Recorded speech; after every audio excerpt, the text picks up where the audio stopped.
In today's episode, I will once again talk about 3 pictures each with their own disturbing backstory. But before we begin, if you enjoy narrations of various mysterious and strange stories, then I would appreciate it if you would consider subscribing to the channel. With that being said, let's get into it. Monster on the Road. Back in 1990, a police officer was on standard patrol duty when he spotted a suspicious tractor trailer pulled over on the side of the road. Since its hazard lights were on, the police officer first assumed that the driver might need help and pulled up to the vehicle. He then asked the driver if something was wrong, and the man only said no, while avoiding eye contact. Based on his experience in the force, the officer immediately felt that something was off about this strange man. Not because he had done anything suspicious, but because he acted like so many suspects before him, all hiding some secret. After checking in on the driver again, the officer requested for him to get out of the vehicle so they could talk properly. Again, the driver was very reluctant when it came to exiting the vehicle. To the officer, it seemed like the man didn't want him to see what was inside the truck. This suspicion was further fueled when the stranger tried to direct the officer in front of the truck to talk over there. At this point, the officer was convinced that the man must be hiding something inside his truck. After some arguing and fake-sounding explanations of what he was doing there, the officer had enough and demanded to search the vehicle. This was a big 18-wheeler with a front cabin and a small sleeping compartment for the driver to rest in. When he investigated the front 2 seats, he found nothing out of the ordinary. But when he turned to enter the back section, he saw something that made his blood freeze. There was a woman huddling in the corner of the sleeping compartment, her mouth gagged and her hands bound. She looked absolutely terrified, and her eyes basically spelled the words, "Help me." The officer immediately arrests the driver, and this idiot still tries to claim that this woman was there out of her own will. I can't imagine why, but for some reason the officer didn't buy the story of a woman purposely getting gagged and hiding inside a truck.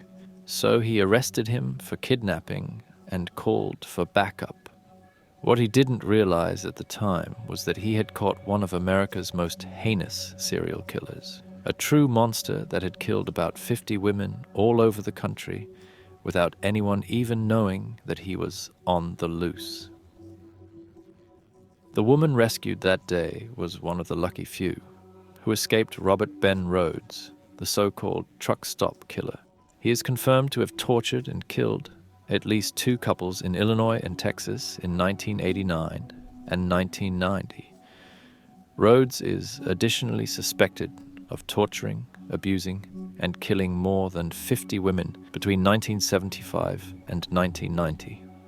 This was calculated based on data about his truck routes and women who went missing during those years and who met the profile of his preferred victims. Rhodes also confirmed this number after he was caught.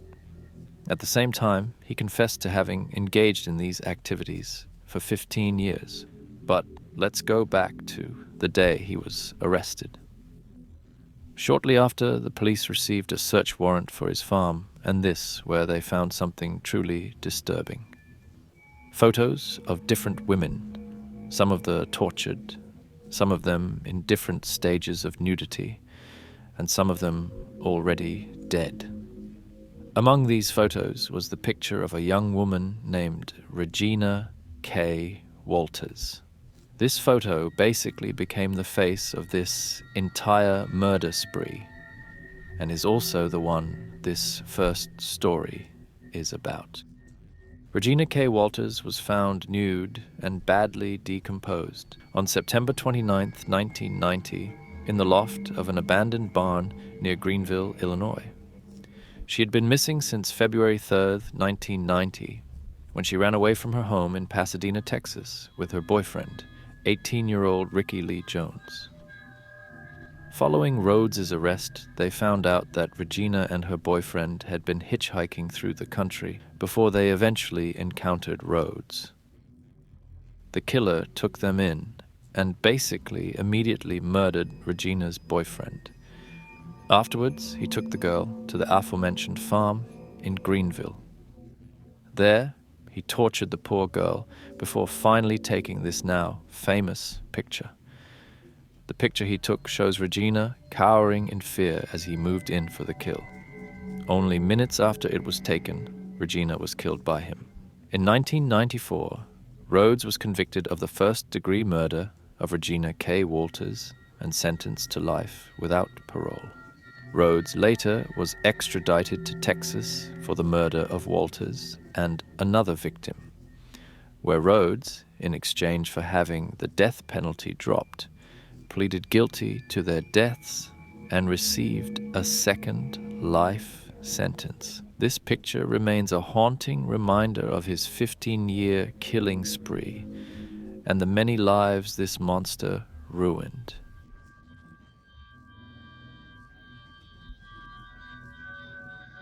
The Party. 2011. A teenage boy named Michael Mendel arrived at the home of his friend Tyler Hadley. Although they had partied there before, this party was way bigger than Tyler's usual events. Besides inviting their usual friend group, Tyler had basically issued an open invite on Facebook urging anyone to attend if they wanted to. When Michael entered the house, he saw chaos, broken bottles on the floor. Everything was overflowing with spilled alcohol, and no one seemed to care about the house in general. Moreover, when he found his friend Tyler, he seemed strangely chill with the whole situation, only ever speaking out against the chaos when people were getting too loud, because he was afraid that his neighbors would call the police, something Tyler wanted to avoid at all costs, and for a really dark reason, as Michael was about to find out.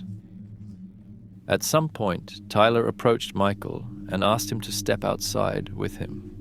There, he casually told him that he had just murdered his parents. Of course, Michael thought that this was a joke. Sure, Tyler's parents were strict, and Tyler had joked about killing them before, but he didn't imagine that his friend could actually do something like this. His friend notices this and says that he can take a look at his parents' car. It was still standing in the drive, proving that they hadn't left on a vacation, like Tyler had told everyone. Since Michael was still in doubt, Tyler then said that if he didn't believe him, he should just take a look around the house, and he would surely find blood. And he did, in fact, find blood on the door of the master bedroom, as well as a pool of blood on a nearby table. While Michael was now suspicious, he thought that Tyler must be pulling a prank on him. Tyler only said, "Wait until the party dies down. Then you can go check it out yourself." And, sure enough, after the party died down, Michael went upstairs and opened the door. The door actually got stuck on the leg of Tyler's dad, who was lying on the floor in a dried pool of blood.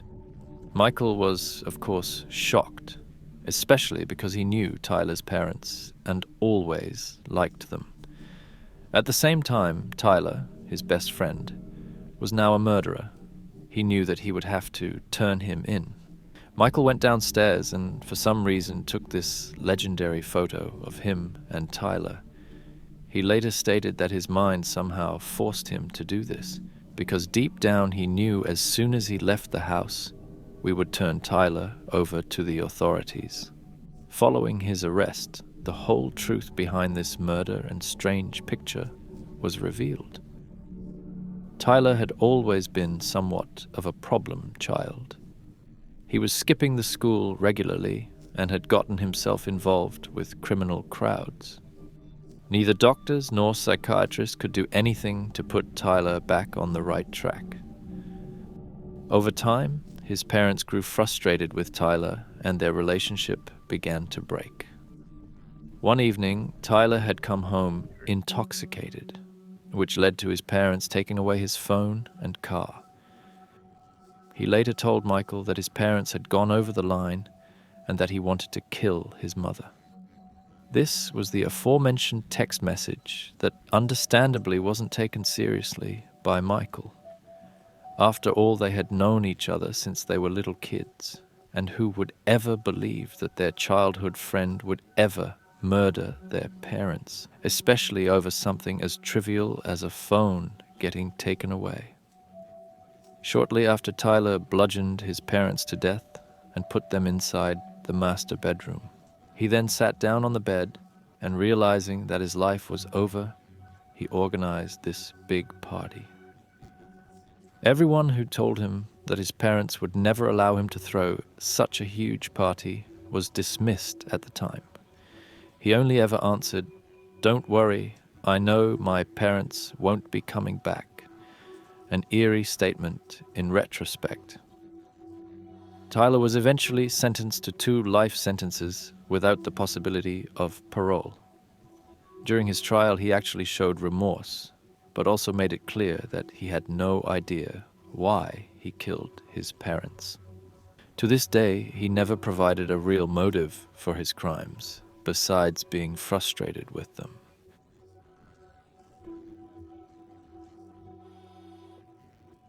Wild animal. Our next story is a tragic example of what happens if you underestimate wild animals and ignore any warnings. Back in 2014, a young man named Dash Patel was hiking in a New Jersey state park. Accompanying him were 5 of his college friends, and together they had meticulously planned the route they wanted to take. However, when they arrived at a particular trail, a couple came running towards them, screaming and waving their hands. The group of men was obviously like, "Hey, what's going on? What happened?" The couple then informed them that they had spotted a bear down the path. This bear had been stalking them for a solid 10 minutes, watching them from the tree line. Finally, they strongly suggested that Dash and his friends should stay away from this trail. The couple specifically said that they had no idea where the bear had gone, and that following this path could end lethal. At first, Dash and his friends thanked the couple and decided not to follow their original route.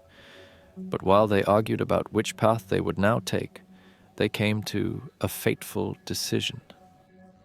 In a fit of stupidity, they just assumed that a bear would never attack a group of 6 men, coming to the conclusion that they should just stick to their original plan, completely ignoring the couple's warning. They basically had the mindset that even if they saw the bear, they could just take some cool pictures and turn around if they felt threatened. And while this is still a pretty stupid idea, I have to give them some credit, because black bears are not particularly known to attack humans.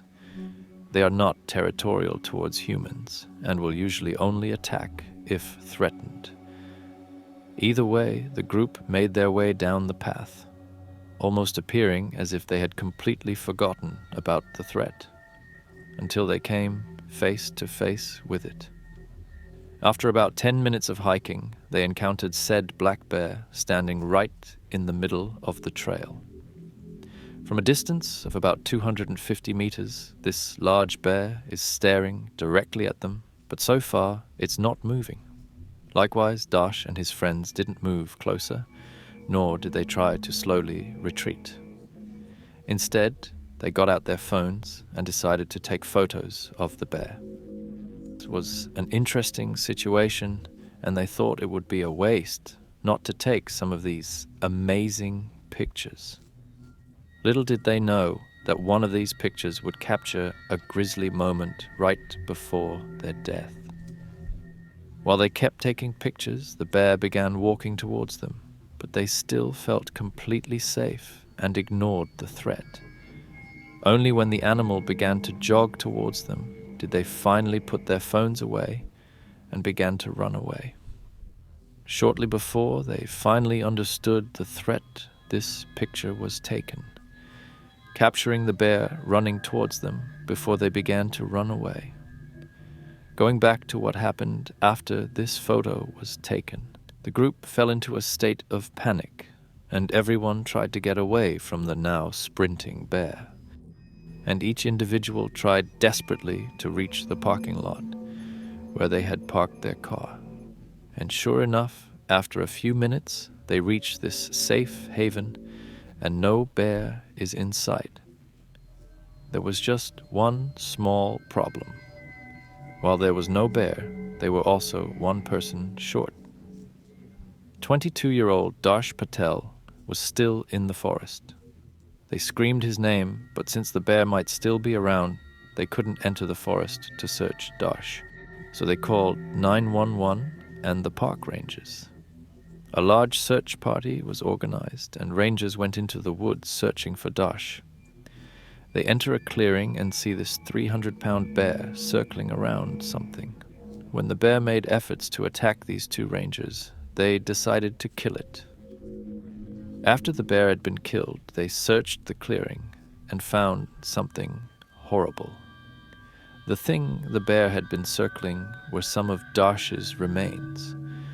And sure enough, when the bear's stomach was opened, they found what was left of the young man. When the bear attacked the group, Dash had been caught and eaten alive. Afterwards, they went into his images and determined that this had been the final picture he had taken. Here, the bear is just meters behind him and running right at him. If you enjoyed this story, make sure to check out the rest of my channel. There I have amassed even more creepy stories that sound an awful lot like this one. Stay safe, and I will see you in the next one.